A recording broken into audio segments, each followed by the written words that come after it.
Now, about this same period of time, let's add on another 70 years here. So we add on another 70 years to this period, and we come up with 1929. 1929, the Europeans crashed the stock market in the United States and caused an artificial depression to force the people into this mold they were trying to create. Now, inadvertently, or by design, I'm not quite sure which one, they went into the third period of bankruptcy, and what did they use in that bankruptcy as the surety? The people. The movable dirt. That's what you are, because it is mentioned that there's deeds that are let on this. Because this is considered movable dirt. It gets up and walks around a little bit, that's all it is, but it's made out of dirt. So, for this period of bankruptcy right here, it was the people.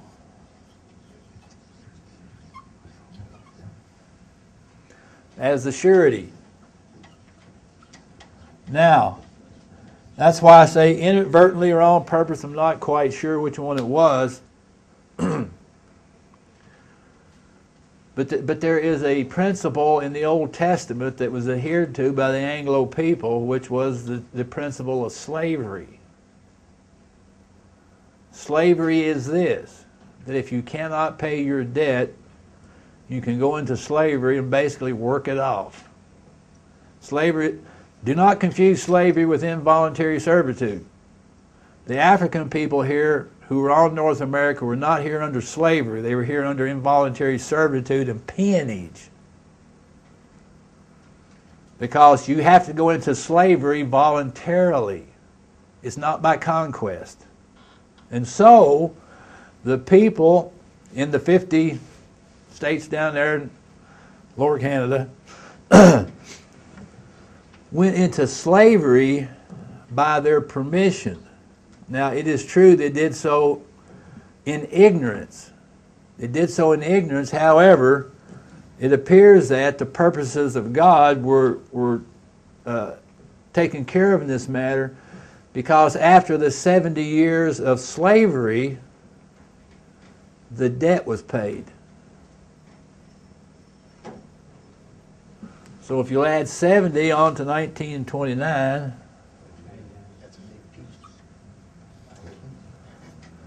you come up to 1999.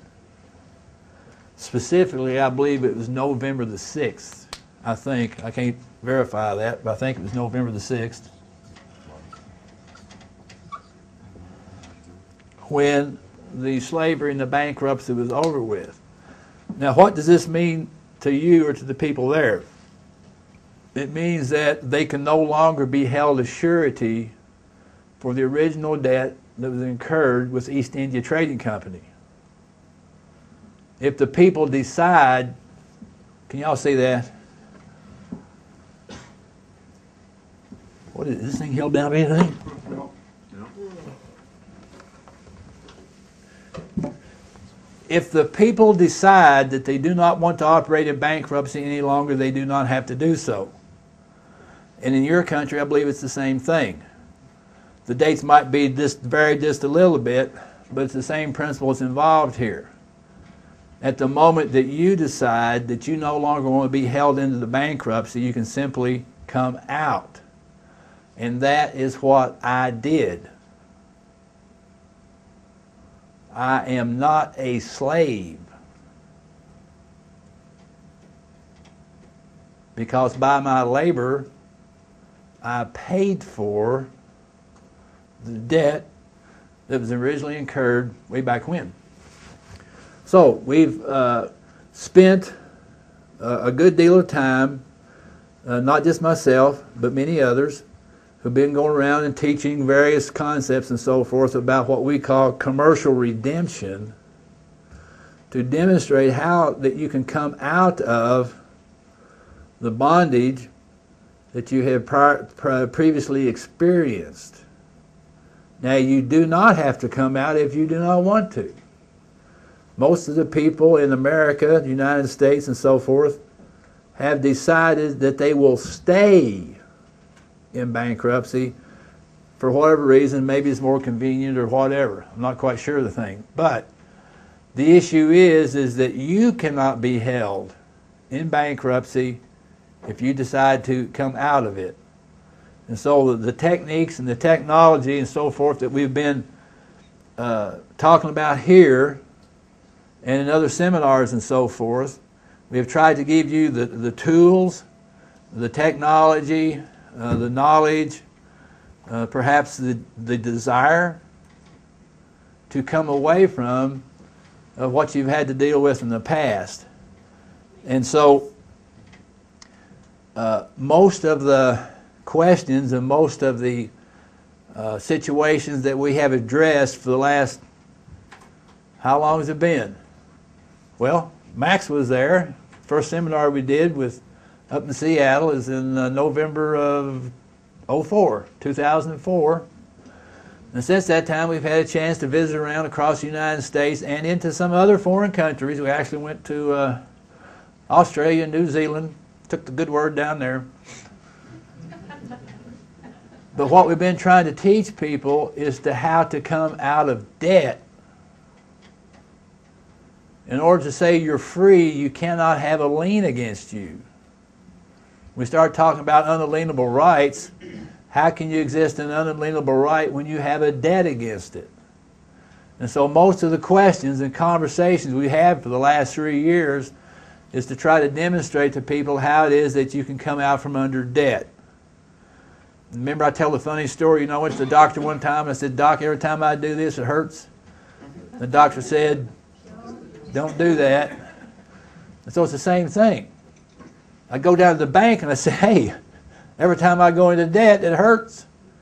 The banker said, "What?" "Don't go into debt." Now, I have practiced this in my life as far as I'm able to do. I mean, I've been in debt probably at least 2 or 3 times. And every time I get in debt, I hate it. I can't live with myself as long as I'm in debt. It absolutely drives me up a wall. And so I'm sure it does the same thing for many of the people here. So we're trying to learn how to exist in a society that their whole currency and their whole economics is based upon debt, trying to learn how to avoid the consequences of those things. And so all the technology that we're given to you, not just today, but all the stuff we've done in the past, is to try to give you tools and remedies so that you can alleviate the debt. Now, we have been trying to take the debt off the people. We have been trying to take the debt off the land. And those things are very difficult to do. We have met a great deal of resistance from the corporate world. They say, "No, we got you where we want you. We got you under our thumb. We're not going to let you out."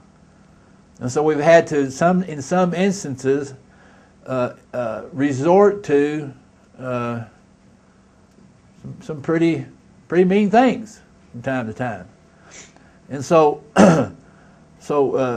tomorrow, as we have a chance, we're going to go over basically how you can start to eliminate that debt situation. Because remember, all the debt you're involved in is all in the fiction world. It does not exist in reality.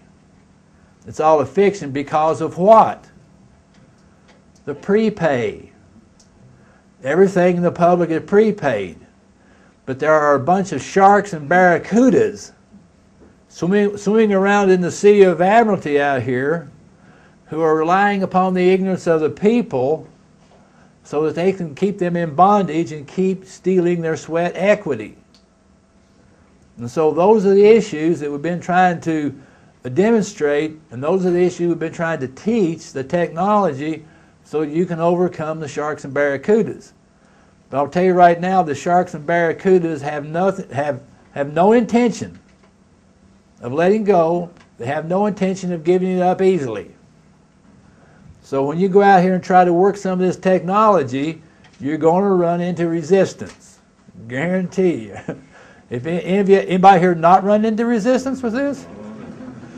And so from time to time, we give different tools that you can use in that regard. And sometimes it seems to go pretty good. Sometimes it seems to go very, very hard.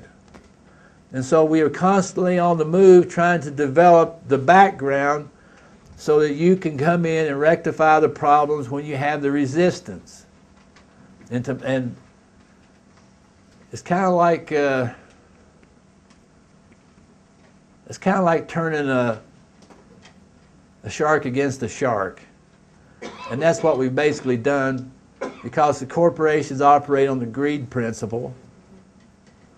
And so we make it very profitable for one shark to attack another shark. And that's what we're doing. As I mentioned to you, the IRS is my very best friend, because the IRS operates on the greed principle. And I can turn them against any other corporation. And because they're so powerful, they'll go and gobble them up. And they will not hiccup. They won't blink. They'll go and do it. And so that's the technology and so forth that we've developed that we're going to present to you, is how to use those things to alleviate or to kind of put pressure onto the establishment to do the right thing.